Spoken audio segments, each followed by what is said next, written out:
Hey, how's it going? This is going to be a short and simple video. It's about as short and simple as things get with me. This is going to be a Hangar review video for one of our members, SniperSpook. Now, one thing I want to mention before I go into your Hangar, don't feel bad about you having a negative clan rank. Don't feel bad about you being in bronze. Look at this. You've got a 50% win ratio. And we'll look over here at me. And I'm in Diamond 1. And I've got a 46% win ratio. You're winning more games on average at the moment than I am. It's a weird system.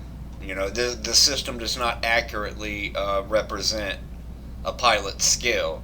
You've got people in the high ranks that don't know what they're doing, and I've fought some people in gold with some normal mechs that fought me tooth and nail, and I'm like, I don't even understand how this person's still in gold. I mean, it's a weird system. But let's go ahead and take a look at your Hangar.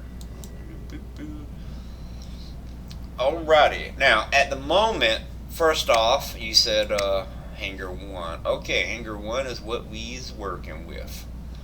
Now, first thing I want to mention is I noticed that you've replaced the robot in your second Hangar slot. This and your Angler would be considered your beacon cappers. These two would be your fastest robots, and your other three are they're also fairly slow. Lancelot's got the dash ability, but with what you've got, you want to start with your Angler or your Griffin. You want to get either the nearest beacon that you possibly can, or if you see a teammate going for the same beacon and is going to get there before you, you either want to focus on defending that beacon or you want to go towards another beacon. When you get to that other beacon, you want to cap it. If necessary, defend it, or you can hold it until someone else comes by and then you can move towards the next beacon. And you would use the Griffin's jump ability, not necessarily to hunt down and assassinate your enemies, but to jump yourself in and out of cover, and you would use your weapons to defend yourself. You would also use the Cruel Angler in a similar fashion, even though the Cruel Angler can be designed for an aggressive playstyle using its phase shift to get in the thick of things. With your current Hangar setup, you kind of want to use your Angler's phase shift ability, your electric shift ability, to avoid damage. But do keep in mind, if you're on a beacon and you phase shift, it counts as you not being on the beacon. So if you're trying to turn it and you phase shift on it, that won't help you in terms of turning it.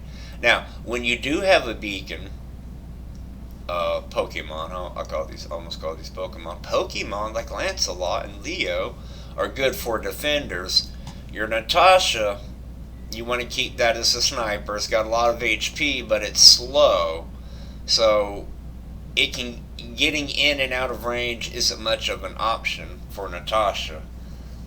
And I still run my Leo time to time. My Leo's level 10, but you know, the Leos in the lower leagues, at lower levels, these things and the levels of your weapons are doing fine. But as your pilot level increases, you're going to be pitted up against players that simply are going to have stronger gear. So even if your personal experience and your personal inventory is leveling up at a normal pace, the level that your pilot level is going to place you in increasingly higher brackets of enemies, and it's not a very balanced progression. And I do want to reiterate, you want to have at least at the bare minimum level 2 weapons. I know the gold tier weapons like this right here, these take 2 hours just for level 2, but it is absolutely worth it. Now, your gray weapons, hold on one second. Your gray weapons are tier 1, blue weapons are tier 2, purple is tier 3, and the gold ones are tier 4. Now, your gray and your blue weapons, level 7 is a good place to stop. leveling tier 2 weapons, you kind of don't want to invest resources pushing them further, because for the level that you're at, you're going to want to be using, if possible, you want to have nothing but gold weapons, tier 4 gold weapons. And you get access to those through, once you're level 30, the contents of these chests will change from a lower level player. So the silver chest is where you're going to get pilots, mothership components, turrets, things of that nature. And also, you know, those type of resources. Here's what you're going to get. This is what you're going to do if you want gold weapons. You save up your keys and you open up this chest. There's all kind of goodies in here. And 1,000 keys is a lot to save up.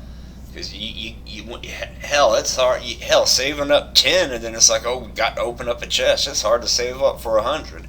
It's very difficult to save up to 1,000, but practice. If you give in and you open a $100, if you give in and you open up a 100 key silver chest, that's fine. Just practice on resisting the urge, and you can use things to get keys like the operations. You know, that's locked behind buying the operation pass, which I have because this operation is about to end. Things like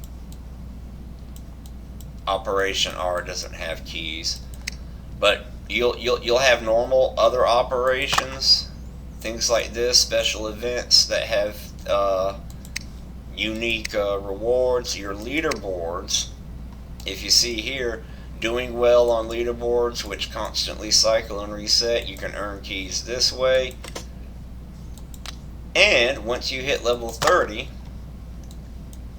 there are certain very cheap purchases you can make for a certain number of keys that I can recommend that you make, because some of these look like a good deal and they're not. Some of this is a pretty good deal right here. 1,000 platinum for $5 by itself is fairly decent. You know, 8,000 keys, that's not too bad. But I would let's see. They've usually got a super cheap offer for keys, like around $3 or $4. But you would browse. You would browse the special offers, and you would be very scrupulous. You don't want to be like, oh, that looks like a good offer. You want to look at it, and you want to write down what the price is and how much you're getting, and then you want to compare it, and then you're like, oh, okay, so that's not really a good price at all. You got to be very careful, because the worst thing you can do to buy resources is like up here, or he was asking me about how to get coins, like going up here and like this right here. This is mutiny. $10 for one red coin. $10 for one red coin. $100 for 13 coins. No, that's terrible. This operation by itself, I bought the operation pass for $17, and just alone, all these check marks, these are all the resources that I've earned, and these are the ones that I've yet to earn, and that's quite a big difference. Buying this operation pass, and this is a bad example because this isn't even the best value, but you want to be very careful about mismanaging. You don't want to. These are all terrible offers. You don't want to go for those. But getting back to your hangar, I would suggest getting your weapon levels up to 4. You want to save up. You want to get, I would say, get each of the level 1 drones. You've already got, I do believe you've already got a sharpshooter. Yes, you've got a sharpshooter. That's pretty good. Not doing too bad with the drones. It's hard to save up trips. It's hard to save up microchips. But I would say, if possible, try to get a faster robot. And I can make suggestions for that.